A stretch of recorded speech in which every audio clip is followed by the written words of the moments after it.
विधवा महिलेच्या अश्रूंवरती मुनगंटीवारांनी केलेलं वक्तव्य हे असंवेदनशील आहे। सुधीर मुनगंटीवारांना जनता माफ करणार नाही असं प्रतिभा धानोरकर म्हणालेल्या आहेत।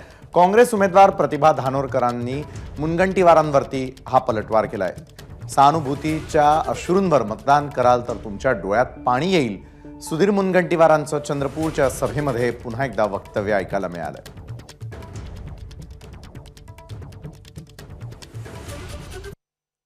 मी मनात विचार केला की जर विकासावर मतदान झालं नाही तर सहानुभूतीवर मतदान कराल तर लक्षात ठेवा, मी तुम्हाला खबरदार करतोय, जर तुम्ही डोळ्याचे अश्रू पाहून फक्त व्यक्तिगत सहानुभूतीवर मतदान कराल तर 4 वर्ष 11 महिने 29 दिवस 23 घंटे 59 मिनिट मात्र तुमच्या डोळ्यामध्ये पाणी आल्याशिवाय राहणार नाही आणि तुम्हाला तुमचीच सहानुभूती स्वतःची स्वतः करावी लागेल।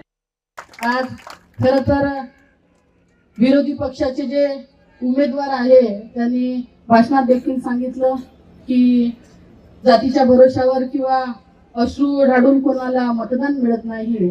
खरं तर सुधीर भाऊचा मी खूप आदर करत होती, पण एका विधवा महिलेच्या अश्रूवर असंवेदनशीलपणे असं काही वक्तव्य ते करल याची कल्पना मला देखील नव्हती। पण अशा त्यांच्या या वक्तव्यावर माझी मायबाप जनता, माझे माता भगिनी कदापिही त्यांना माफ करणार नाही हे आजच त्यांनी मनात ठाणून घेतलं पाहिजे। एबीपी माझा, उघडा डोळे बघा नीट।